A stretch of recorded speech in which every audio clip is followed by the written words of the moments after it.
Assalamualaikum warahmatullahi wabarakatuh.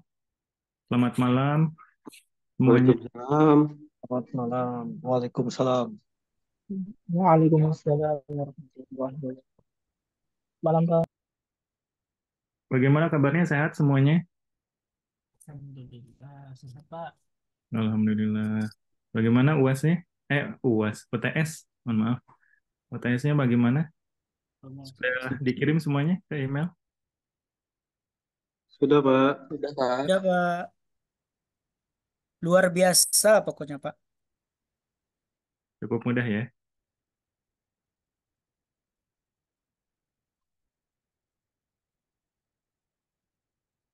Oke, sebentar ya. Ini saya pakai laptop yang lain dulu soalnya lagi training model.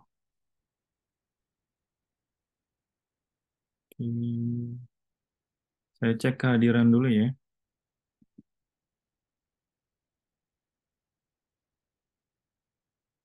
Ini prodi TI ya.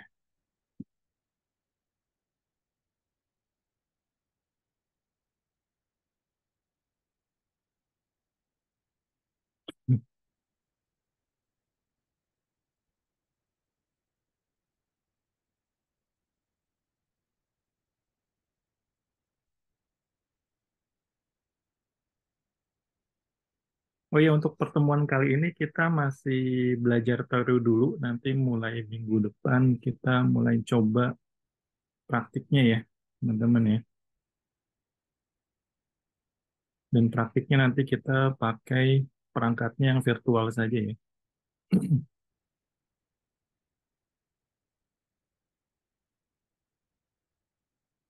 Pak, nanti pre-requirement-nya yang mau kita pakai, mohon diinfo, Pak, biar bisa kita siapin. Untuk pre-requirement-nya, kalau untuk mata kuliah ini, yang penting install browser ya. Mau itu Chrome, Edge, atau apapun yang penting ada browser ya nanti. Sementara paling itu dulu ya.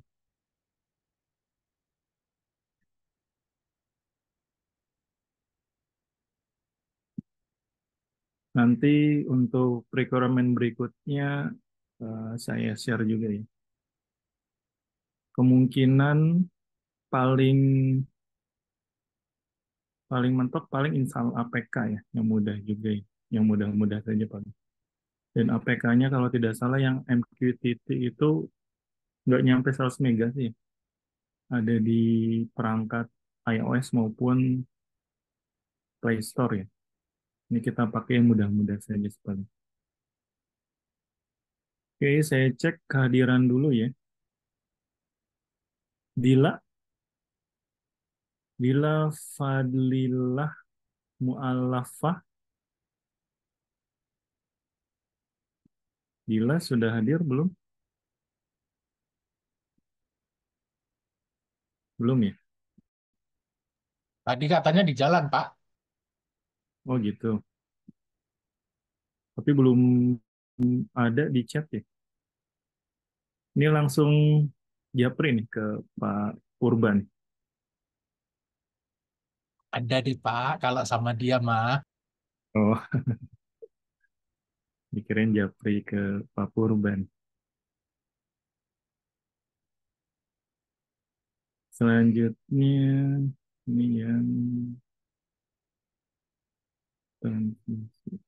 Ahmad Fauzi. Ahmad Fauzi belum hadir ya. Adit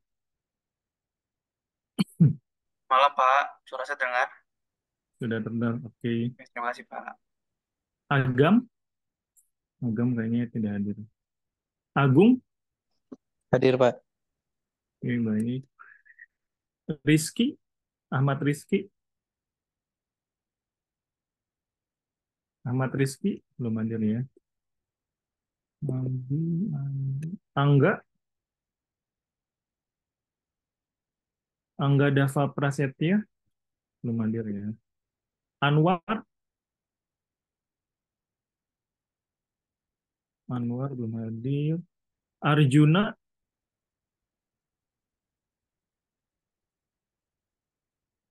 Arjuna belum hadir. Aziz. Hadir, Pak. Oke, baik. Badrul. Hadir, Pak. Oke. Danat. Hadir, Pak. Oke. Didi. Didi. Didi Lesmana. Belum hadir ya. Dimas. Hadir Pak. Itu, Pak. Oh, Didi Pak hadir. Didi ada. Oke, baik. Didi hadir. Yang belum masuk ya. Dwi Rangga. Hadir, Pak. Oke. Faris.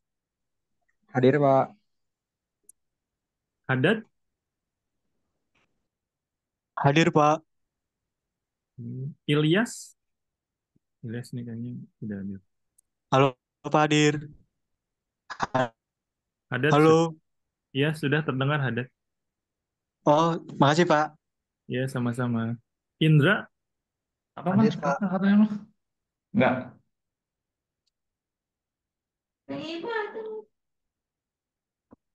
Irwan. Irwan tidak ada. Ivando.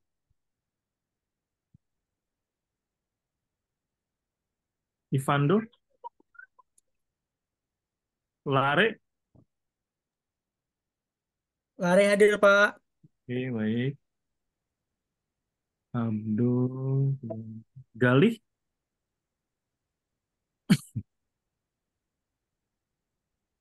Galih ini tidak ada. Galih. Kamu punya es mas? Jeffrey. Iya. Hadir Pak. Salah aja kalau makan. Sidik. Sidik. Es jeruk boleh. Daripada beli sini ya es jeruk di sini.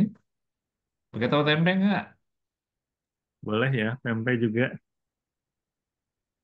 Ah, masih limit sorry. Perasaan udah limit tadi.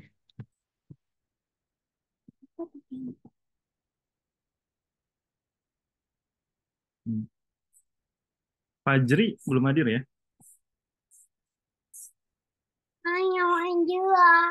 Robi. Hadir, Pak. Ya, baik. Mukhlas. Mukhlas belum hadir ya. Pak, izin Pak, saya terlewat Pak. Muhammad Sultan. Muhammad Sultan. Oh iya. Ya, hadir Pak. Terima kasih Pak. Ya, sama-sama. Niko Ari Saputra belum hadir ya. Noras belum hadir. Nur Fatoni. Hadir Bapak. Baik. Purba tadi hadir ya.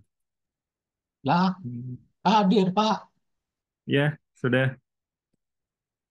Randy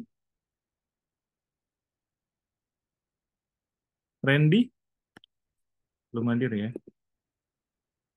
Rio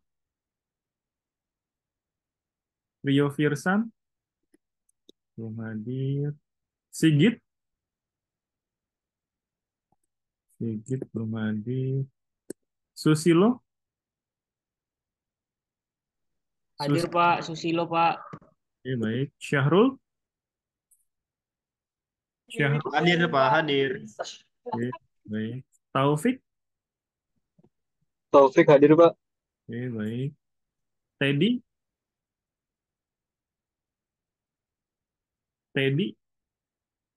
Belum ya. Teguh Arianta. Hadir, Pak. Oke. Teguh Dumadi.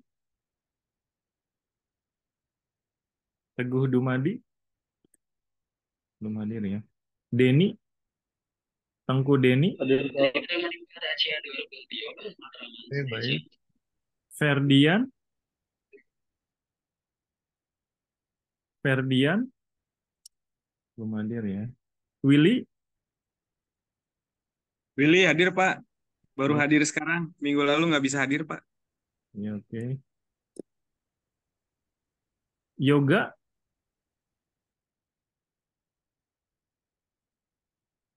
Yoga, Yoga belum hadir ya. Yusuf, Yusuf, Yusuf belum hadir ya. Hmm,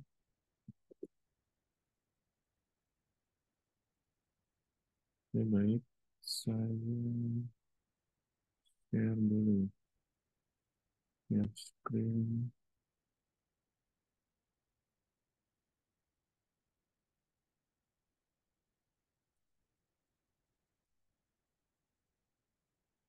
Bentar, saya baca chat dulu. Oh iya.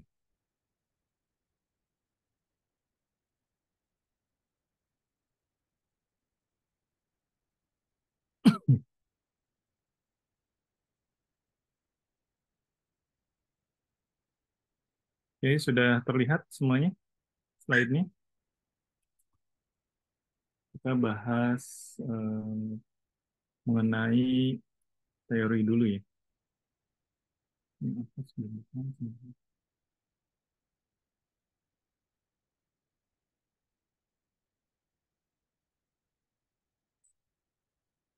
Oke, kita akan bahas mengenai jenis dan cara kerja sensor ya, teman-teman.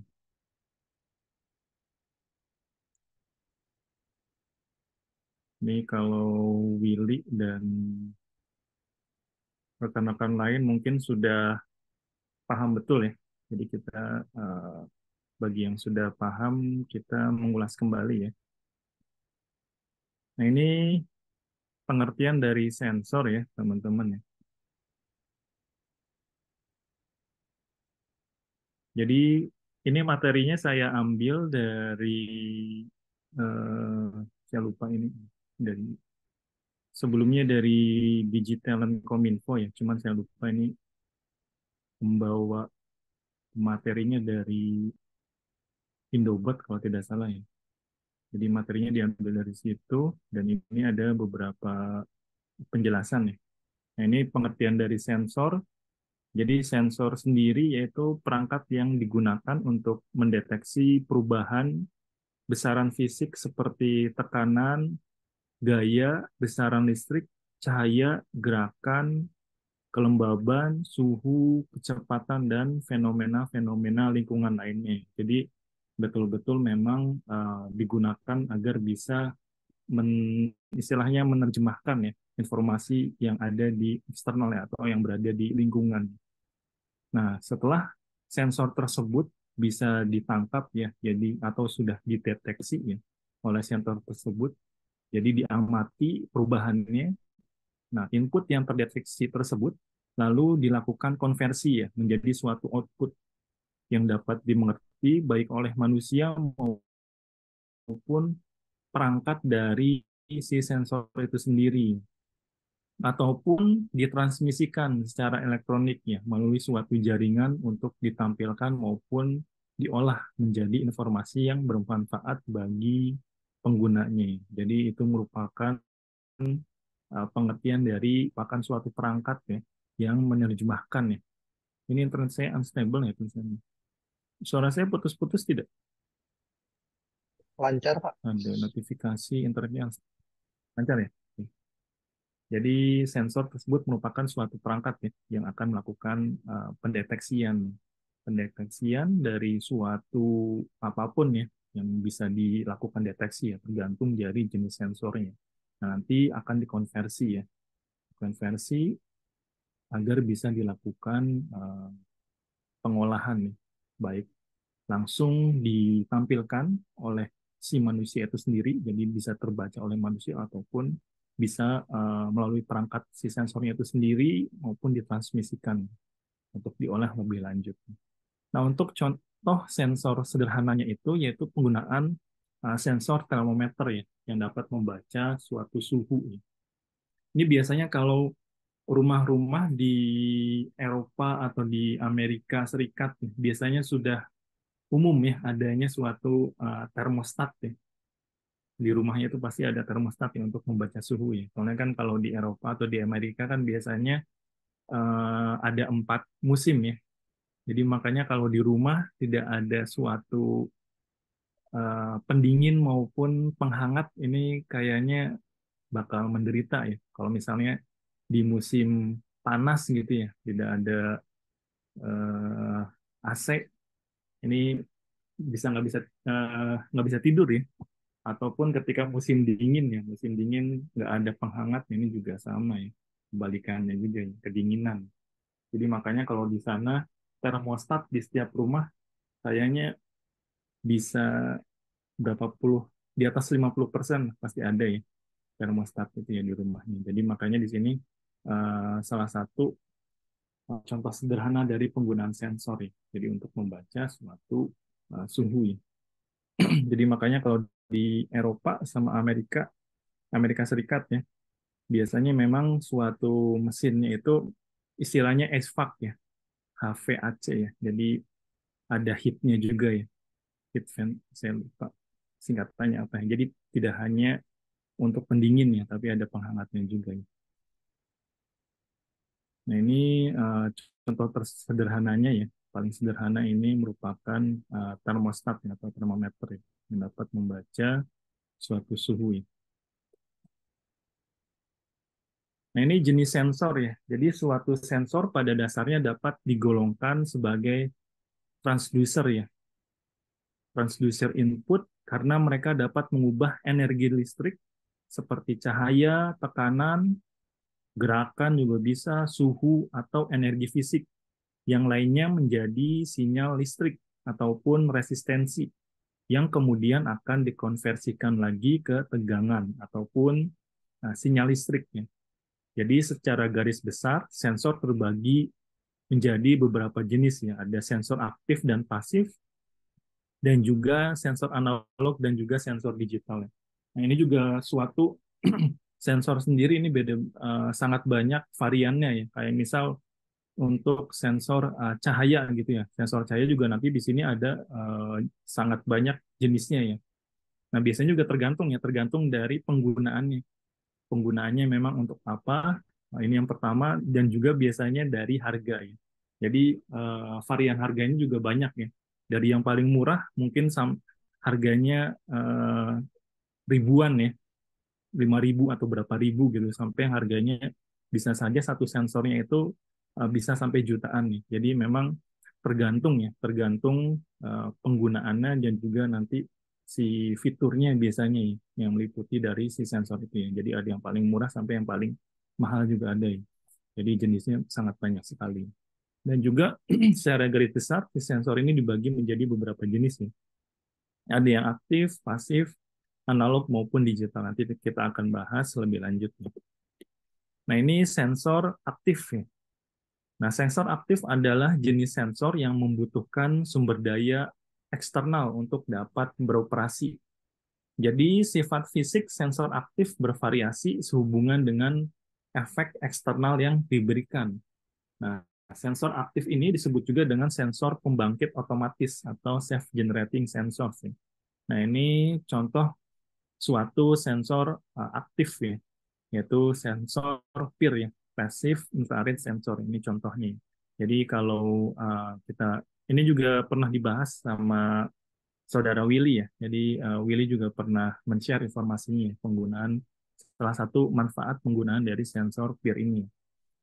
Nah ini salah satunya ya, sensor PIR ini merupakan suatu jenis sensor aktif. Jadi dia akan membaca suatu menggunakan gelombang inframerah ya. Jadi inframerah ini makanya bisa dilakukan deteksi ya kalau suatu benda tersebut apakah memancarkan suatu gelombang tertentu ya. Jadi biasanya kan kalau di fisika ya antara manusia dengan benda mati atau makhluk hidup dengan benda mati itu kan dia memiliki panjang gelombang yang berbeda ya. Nah ini bisa dibaca oleh PIR ya. Jadi dibaca dulu, oh ini benda hidup atau benda mati karena panjang gelombang yang berbeda, dan nanti akan dicek ya kira-kira ini bergerak atau tidak ya. Nah, ini salah satu contoh dari si sensor aktif ya. Jadi memang si sensor aktif ini yaitu membutuhkan sumber daya eksternal ya, untuk dapat beroperasi ya. Lalu selain sensor aktif di sini ada sensor pasif ya. Jadi sensor pasif sendiri yaitu jenis sensor yang dapat menghasilkan sinyal output tanpa memerlukan pasokan listrik dari eksternal. Nah, ini contohnya nih, yaitu thermocouple ya, yang menghasilkan nilai tegangan sesuai dengan panas atau suhu yang diterimanya. Jadi jenisnya memang pasif ya. Jadi dapat menghasilkan suatu sinyal output tanpa memerlukan pasokan listrik nih, dari eksternalnya. Ini merupakan sensor pasif. Lalu selain jenis sensor tadi yang berdasarkan aktif dan pasifnya ya, di sini ada pembedaan lagi yaitu sensor analog dan digital ya. Nah, sebetulnya kalau perbedaan sensor analog dan juga digital ini tergantung dari suatu outputnya ya. Nah, kalau suatu sensor yang menghasilkan sinyal yang kontinu ya atau berkelanjutan, nah ini merupakan suatu sensor yang sifatnya analog ya. Nah, ini contohnya biasanya untuk suhu, tegangan, tekanan, pergerakan, dan lain-lain. Jadi contoh-contoh dari sensor analog ya. Jadi hasilnya itu atau outputnya kontinu ya. Biasanya bilangannya dia bilangan bukan 0101 ya, jadi kontinu ya, skalar ya untuk sensor analog ini. Nah, ini makanya cocok di seperti suhu, tegangan, tekanan, pergerakan, dan lain-lain. Nah, ini contoh-contoh dari si sensornya ya. Nah, selain sensor analog, di sini juga ini ada penjelasannya, contohnya ya. Nah, ini kalau contoh hasil pembacaan sensor analog bisa teman-teman lihat nih. Jadi pembacaannya itu dia kontinu ya. Tidak ada suatu kurvanya bisa terlihat ya. Garis-garisnya itu lekukannya lebih terlihat lah kalau sensor analog ya. Jadi bentuknya itu berupa bentuk gelombang nih, yang berdasarkan besarnya tegangan yang dihasilkan oleh si pembacaan sensornya. Nah, ini contoh dari hasil pembacaan atau output dari si sensor kebakaran ya, atau sensor flame, flame sensor. Ini contohnya ya. Nah, ini contoh lain yaitu sensor cahaya. Nah, ini sensor cahaya di sini menggunakan LDR atau Light Dependent Resistor ya. Jadi pada dasarnya adalah sebuah komponen yang memiliki resistansi yang dapat berubah-ubah sesuai dengan cahaya yang diterima. Jadi sensor ini memiliki dua kaki yang tidak berpolaritas ya. Jadi sehingga pemasangannya boleh terbalik nih. Jadi untuk pemasangannya bisa terbalik nih. Ini contoh dari sensor analog ya. Ini juga sensor tekanan ya. Jadi sensor tekanan ini bentuknya seperti ini ya. Kalau tadi kan untuk LDR ini bentuknya seperti ini contohnya. Nah, kalau yang tekanan ini bentuknya seperti ini ya. Bisa menggunakan piezoelektrik ya. Jadi sensor tekanan ini dia digunakan untuk mengukur besar tekanan yang dikenakan pada permukaan sensor. Nah, jadi dia mengeluarkan suatu sinyal analog, ya. Jadi berupa tegangan listrik yang sebanding dengan besarnya tekanan yang diberikan. Nah, jadi salah satunya itu yaitu piezoelektrik. Ya. Jadi dia menghasilkan tegangan keluar yang sebanding dengan tekanan yang diterapkan padanya.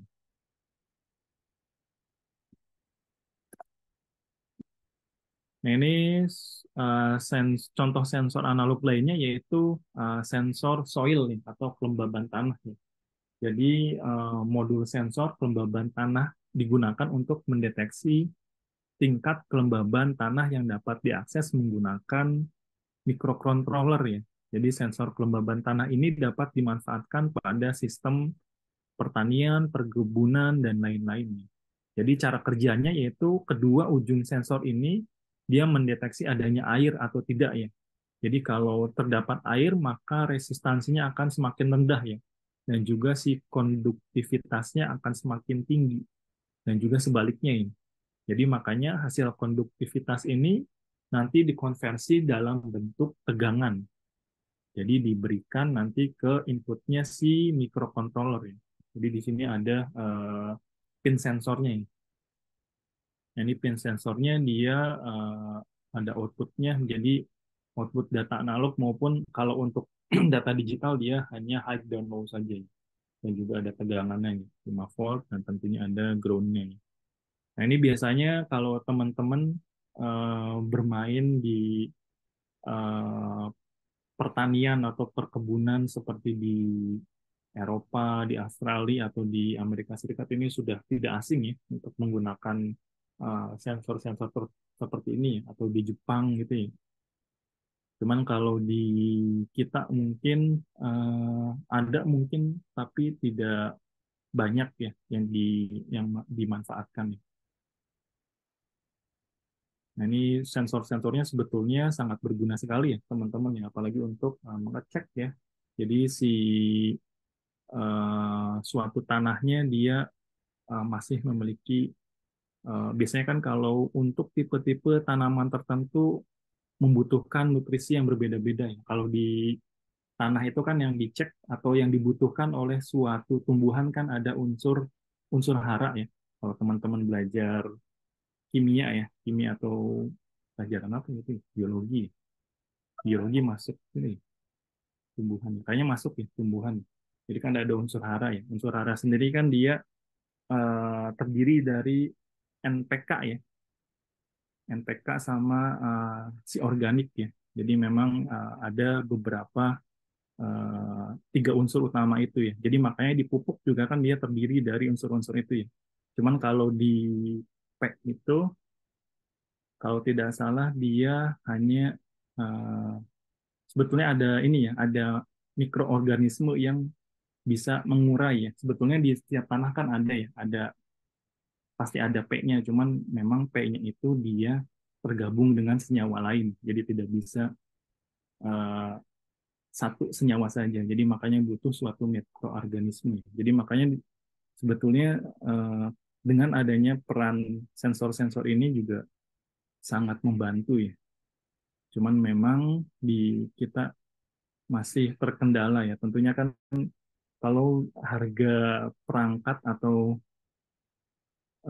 pendapatan setiap individunya kan berbeda ya. Jadi makanya kalau di kita mungkin salah satu kendalanya masih dianggap mahal ya untuk suatu perangkat nih dibandingkan dengan penghasilan dari setiap individunya. Mungkin ada hal-hal lain juga ya faktornya. Nah, ini untuk sensor kelembaban tanah. Lalu di sini juga ada sensor gas ya. Jadi ini termasuk suatu sensor analog ya. Jadi untuk sensor gas ini dapat mendeteksi adanya perubahan kandungan gas pada udara. Nah, ini gas sensor ini tipenya MOS ya, metal oxide semiconductor ya, atau chemiresistor ya. Jadi mendeteksi berdasarkan perubahan resistansi saat sensor melakukan kontak dengan gas tertentu. Jadi hasil pembacaannya itu berupa tegangan ya, antara 0 sampai 5 volt. Nanti akan dikonversi ya menjadi angka yang 0 sampai 1024 ya, untuk memudahkan dalam pemrograman. Ini contohnya ya, sensor gasnya ini. Ini juga sebetulnya setiap varian sensor-sensor ini ada lebih dari satu ya, banyak ya. Cuman yang ditampilkan di sini contohnya hanya satu jenis sensor ya, karena kan pertama dari harga tentunya ya. Biasanya kalau yang lebih presisinya dia harganya pasti berbeda ya untuk jenis-jenis sensor ini. Lalu sensor analog lainnya yaitu sensor heart rate nih. Jadi di sini untuk mengukur detak jantung nih. Nah, ini kalau teman-teman menggunakan smartwatch ya, biasanya smartwatch yang versi baru ini sudah ada fitur untuk menghitung heart rate-nya ya. Nah, ini salah satu jenis sensor yang digunakan untuk mengukur detak jantung yaitu fotodiode. Jadi dia menggunakan komponen APDS 9008. Ini sebetulnya banyak ya jenis-jenis sensor untuk menghitung jenis heart rate ini ya. Nah, ini dia itu sebetulnya menggunakan atau menangkap gelombang inframerah ya, gelombang cahayanya. Jadi dia mengukur detak jantungnya itu dari pembuluh darah jari tangan. Jadi menggunakan metode refleksi. Jadi si inframerahnya itu dia sebagai sumber cahaya dipasangkan sejajar dengan fotodiode ya, sebagai si sensor cahayanya. Jadi nanti hasil pembacaan berupa tegangan yang kontinu dapat diolah menjadi grafik sehingga dalam rentang waktu tertentu dapat diketahui bit per minute-nya. Jadi dia dilakukan penembakan suatu sinyal inframerah. Jadi dicek ini nanti ada pergerakan nggak sih dari pembuluh darah itu untuk suatu darahnya. Jadi nanti dihitung bit per minute-nya berapa ya. Lalu tadi merupakan contoh-contoh dari sensor analog nih. Nah, ini ada lagi dia sensor digital. Nah, kalau sensor digital di sini, dia perbedaannya yaitu output-nya. Jadi kalau output-nya di sensor digital, dia keluarannya discrete nih. Jadi non-continue. Jadi makanya di sini direpresentasikannya dalam bit nih. Jadi ya bentuknya berupa sinyalnya sinyal digital ya. Sinyal digital tuh berarti dia zigzag nih. Kalau sinyal analog kan dia berupa gelombang, teman-teman. Jadi mirip arus aja udah kurvanya lebih enak dilihat ya kalau di diagram. Nah, kalau di apa? Ya betul di grafiknya. Kalau di digital ya dia kurvanya ya kurva balok. Nah, untuk output digital sendiri jadi dapat dalam bentuk logika ya. Logika 1 maupun logika 0 ya. Di on atau off ya. Jadi sinyal fisik yang diterimanya akan dikonversi menjadi sinyal digital di dalam sensor itu sendiri tanpa komponen eksternal. Nah, ini contoh-contoh sensor digital di sini ada sensor suhu digital, ada sensor PIR, sensor ultrasonik, dan lain-lain. Ini jadi untuk sensornya dia bisa contohnya seperti ini. Jadi memang ada yang variannya yang digitalnya juga ya, teman-teman. Nah, ini kalau pembacaan dari suatu sensor digital, jadi berupa pulse-nya ya. Pulse atau pulsa dari tegangannya, jadi hanya high dan low saja ya. Jadi bentuknya dia hanya high dan low, jadi dua nilai saja ya. Nah, ini kalau di sensor suhu sendiri yang di HT11, jadi dia merupakan sensor one wire, ya, satu kabel ya untuk transfer data ya. Jadi makanya dia mengirimkan data temperatur dan kelembaban, jadi dia mengirimkan dua informasi ya teman-teman ya, kelembaban dan juga temperatur ya. Nah, di sini totalnya itu 40 bit, jadi dikelompokkan dalam 5 byte nih.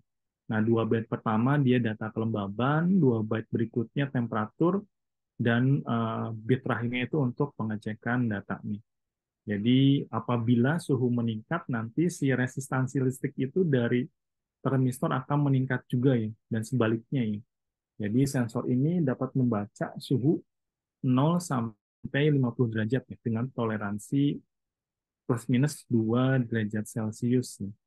Nah, ini contohnya ya, teman-teman yang di bawah ya. Nah, ini untuk sensor suhu lainnya yaitu DS18B20 ya. Jadi dia juga merupakan sensor digital pembaca suhu dengan range min 55 sampai dengan 125 derajat Celcius ya. Dengan toleransi 0,5 derajat ya. Jadi pembacaan data sensor ini hampir sama dengan di HT11, hanya berbeda pada jumlah data yang dikirim yaitu 12 bit. Nah, ini contoh dari sensornya ya. Ini sensor untuk sama-sama sensor suhu, cuman dia beda jenisnya ya, teman-teman. Yang satu dia di HT11, yang ini dia DS18B20 ya. Nah, ini kalau ya ini merupakan sensor PIR ya. Jadi dia memanfaatkan pancaran gelombang inframerah yang dipancarkan oleh benda sekitar ya. Jadi untuk mengetahui ya, adanya pergerakan yang ada di depan. Nah, ini jangkauan dari sensor peer sendiri dengan objek itu maksimal 12 meter dengan sudut ya. Maaf, dengan sudut sebaran itu dia 60 derajat. Jadi untuk memastikan yang dibaca adalah benar-benar gerakan, ada komparator untuk membandingkan dengan gelombang lain yang diterima. Jadi kalau terdapat perbedaan, maka output sensor akan mengeluarkan tegangan listrik. Ini contoh dari si sensor Kearney. Ini juga sensor digital lain, yaitu sensor ultrasonik. Jadi sebuah sensor yang berfungsi untuk mengubah besaran fisis, yaitu bunyi atau gelombang ultrasonik menjadi besaran listrik atau sebaliknya. Jadi sensor ultrasonik ini dapat digunakan untuk mengukur jarak dengan suatu benda tertentu ya. Ini rumusnya ya.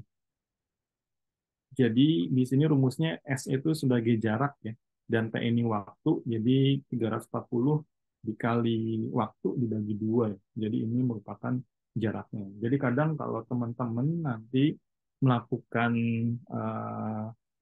coding di suatu microcontrollernya untuk menghasilkan suatu informasi tertentu, kadang kita harus uh, mengetahui lebih detail nih si rumusnya ini gimana sih cara ini. Jadi kadang dibutuhkan nih teman-teman. Nah ini untuk elemen unit pemroses sensor. Jadi secara umum komponen dasar dari sebuah sensor meliputi unit penginderaan, unit pemrosesan, unit ADC atau analog to digital converter, ada unit daya, penyimpanan, dan juga transceiver. Ya. Jadi kita bagi menjadi beberapa bagian nih. Jadi ada sensing unit. Nah di sensing unit ini dibagi, ya. Ada sensingnya dan juga ada ADC. Jadi semua informasi ini pastinya harus dijadikan digital dulu ya. Jadi kalau digital kan sudah pasti tidak perlu dilakukan konversi ya. Cuma kalau yang tadinya sinyalnya analog ini pastinya harus dikonversi menjadi digital. Jadi makanya di sini ada EDC ya, teman-teman, analog to digital converter ya. Lalu di sensing unit ini nanti akan diproses di processing unit nih. Nah, di processing unit bisa terdiri dari CPU dan juga storage nih. Nah, ini untuk melakukan transmitter dan juga receiver-nya ini ada transceiver. Nah, ini transceiver di sini. Lalu tentunya dari setiap mau untuk sensing unit, processing unit maupun transceiver di sini membutuhkan suatu power unit. Nah, untuk sensing unit sendiri jadi merupakan suatu elemen penginderaan atau sensing unit, yaitu sebuah perangkat keras yang bertugas atau bertanggung jawab mengukur setiap stimulus fisik. Jadi bisa itu cahaya, suhu, suara, dan lain-lain. Jadi di lingkungan untuk mengumpulkan data yang bersangkutan.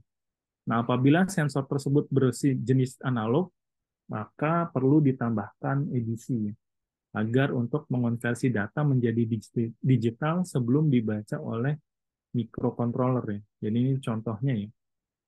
Contoh sensor suhu LM35 dibaca oleh IC ya.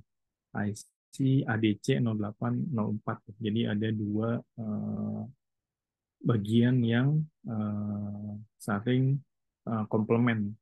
Jadi yang satu di sini sensor suhunya LM35, nah ini nanti dibaca oleh IC ADC 0804. Lalu untuk processing unitnya sendiri, jadi sebuah perangkat keras yang bertugas untuk mengolah atau menampilkan dan juga bisa untuk menyimpan data hasil pembacaan si sensing unitnya.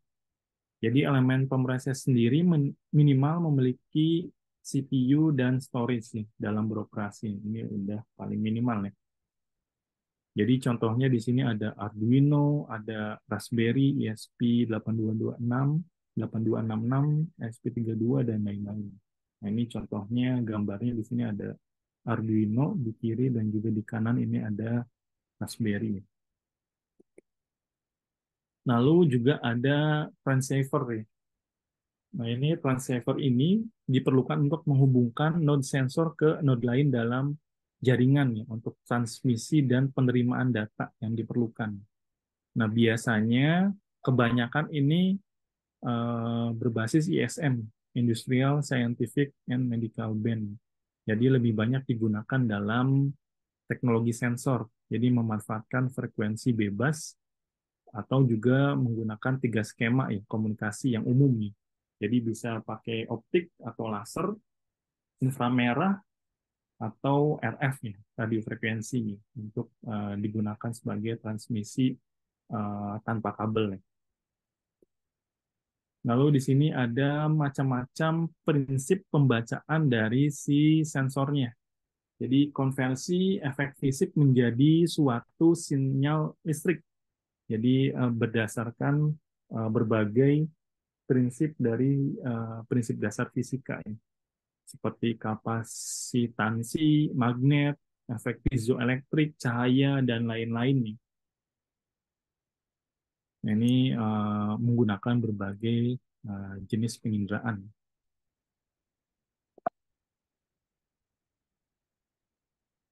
Nah, ini kalau untuk jenis pembacaan sensornya itu bersifat atau berbasis kapasitansi, jadi cara kerjanya itu berdasarkan perubahan dari muatan energi listrik yang dapat disimpan oleh sensor akibat perubahan jarak lempeng, perubahan luas penampang, atau perubahan volume di elektrikum sensor kapasitif tersebut ya. Jadi makanya konsep kapasitator ini digunakan oleh sensor kapasitif. Jadi suatu proses menyimpan maupun melepas energi listrik ya, dalam bentuk muatan-muatan listrik pada suatu kapasitor. Ini contohnya ya. Bisa itu suatu sensor kelembaban, sensor jarak ya, maupun sensor sentuh ya, proximity, moisture maupun touch. Lalu juga magnetisme dan induksi. Jadi kalau penginderaan dengan prinsip ini, jadi memanfaatkan medan magnet dalam mengeluarkan sinyal atau tegangan pembacaan sensor. Kemudian induksi elektromagnetik ini digunakan untuk merasakan posisi dan perpindahan suatu benda. Jadi seperti contohnya di sini untuk sensor Hall effect ya pada tangki bahan bakar ya. Jadi di sini melakukan pengecekannya dia berdasarkan suatu medan magnetnya ya. Jadi di situ ada sensornya. Jadi dibaca dari si floating direction ini. Jadi sensor jaraknya itu menggunakan dia arus eddy secara perhitungan detailnya. Jadi dia membaca dari magnetic field-nya, dari target objeknya. Jadi dia bisa membaca deteksi kira-kira, oh ini berapa sih kapasitasnya, atau kira-kira tinggal berapa gitu ya, dalam suatu tangki bahan bakarnya.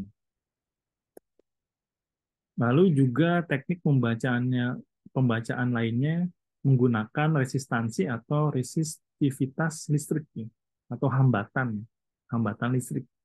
Jadi karakteristik dari semua bahan dan pada dasarnya mengacu pada gaya gesekan yang menahan aliran atau pergerakan dari suatu elektron. Jadi contohnya di sini penerapannya di sensor LDR ya, di mana nilai outputnya itu akan naik apabila cahaya itu mengenai sensornya itu sedikit ya. Nah, kalau mengenai sensornya itu lebih banyak, jadi kalau cahayanya terang, maka akan menurunkan si resistansinya sehingga jadi turun. Jadi makanya dia menggunakan rumusnya itu hukum Ohm. Jadi makanya di sini ada hambatan atau R, atau satuannya itu Ohm ya, dibagi yaitu dihasilkan oleh pembagian voltase V atau beda potensial dibagi dengan I ya, atau kuat arus ya, satuannya ampere. Nah, ini prinsip pembacaan lainnya yaitu menggunakan prinsip kerja piezoelektrik. Jadi kalau piezoelektrik ini, ketika kristal yang berbahan dielektrik diberikan tekanan, maka akan terbentuk suatu medan listrik. Jadi kalau diberikan tekanan, dia akan menjadi suatu medan listrik. Nah, ketika medan listriknya itu melewati beberapa bagian material gitu ya. Jadi molekul yang dipolarisasi akan segera menyelesaikan dengan medan listrik. Jadi menghasilkan dipol ya. Jadi ada plus sama minusnya ini, yang terinduksi molekul dan struktur kristal. Nah, ini penyesuaian molekul akan merubah material dimensi. Nah, ini bahan-bahannya dari piezoelektrik ini bisa terdiri dari barium titanate atau BaTiO3 ya, sama PZT ya, lead zirconium titanate ya, sama lead titanate PbTi03 dan lain sebagainya.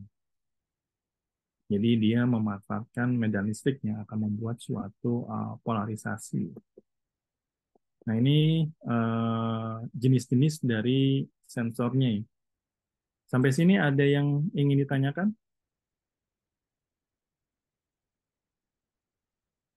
Ini ada yang baru hadir nih. Sidik dan juga Ahmad Rizky.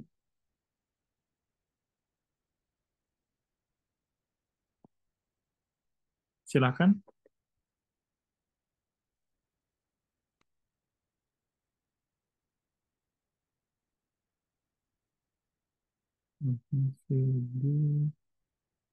Ahmad Rizky.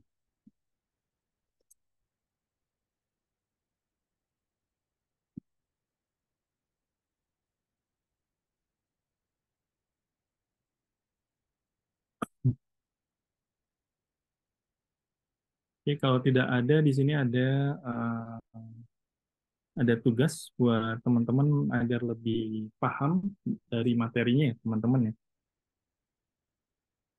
Nah, ini tugasnya cukup gampang, cukup mudah ya teman-teman ya. Ini tugas ini jangan jadikan teman-teman ini sebagai suatu beban ya teman-teman. Karena kan di sini teman-teman mencari ilmu ya teman-teman ya. Jadi mindsetnya diganti ya. Jangan oh ini ada tugas terus nih tiap pertemuan nih eh, menjadi suatu beban ya. Ini mindsetnya teman-teman ubah. Jadi tugas itu ya tujuannya saya di sini menuntut ilmu ya. Ya saya berarti namanya menuntut ilmu kan berarti mendapatkan atau mencari ilmu sebanyak mungkin ya teman-teman. Jadi makanya di sini ya teman-teman cari ilmu sebanyak mungkin ya. Baik dari saya ya, dari pengajar, nah itu dan juga dari teman-teman secara uh, individu ya. Jadi mencari informasi sendiri. Jadi di sini tugasnya tentunya agar teman-teman lebih mengerti ya akan materi. Karena memang namanya mahasiswa ya mencari ilmu sebanyak mungkin. Jadi mindsetnya teman-teman diganti menjadi lebih positif mungkin itu. Nah, ini tugasnya cukup atau relatif mudah ya teman-teman. Jadi teman-teman di sini mencari jenis-jenis sensor dan aktuator yang terdapat di IoT. Jadi nanti teman-teman klasifikasikan. Jadi ada sensor aktif, pasif, dan juga analog dan digital ya. Seperti yang tadi kita uh,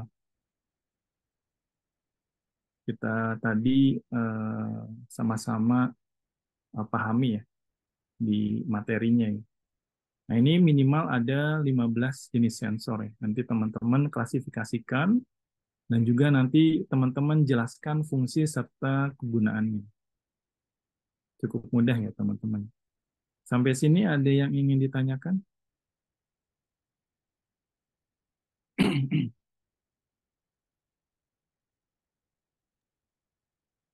Untuk tugasnya ini nanti diupload di e-learning, Pak. Oh iya, untuk tugasnya nanti saya coba akses di learning ya. Kalau nggak Oke, salah, Pak. Terima informasi kasih. dari Pak Agung sih sudah normal kembali ya e-learning. Nanti saya upload di e-learning. Baik materi dan juga tugasnya. Ada lagi yang ingin ditanyakan?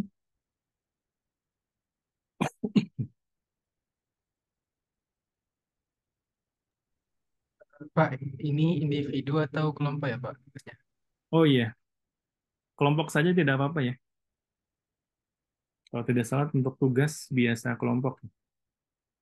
Ini kelompoknya, tugasnya kelompok ya. Kelompoknya maksimal berapa orang, Pak? Seperti yang sebelumnya saja ya. Oke, siap. Ada lagi? Silahkan.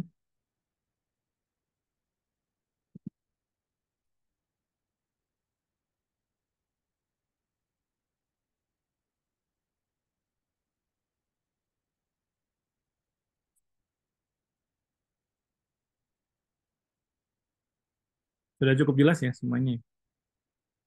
Baik, kalau tidak ada lagi pertanyaan, kita akhiri perkuliahan pada malam hari ini. Selamat malam semuanya. Wassalamualaikum warahmatullahi wabarakatuh. Waalaikumsalam warahmatullahi wabarakatuh. Waalaikumsalam Terima warahmatullahi kasih, wabarakatuh. Pak. Sehat-sehat Selamat selalu. ya, Pak. Waalaikumsalam.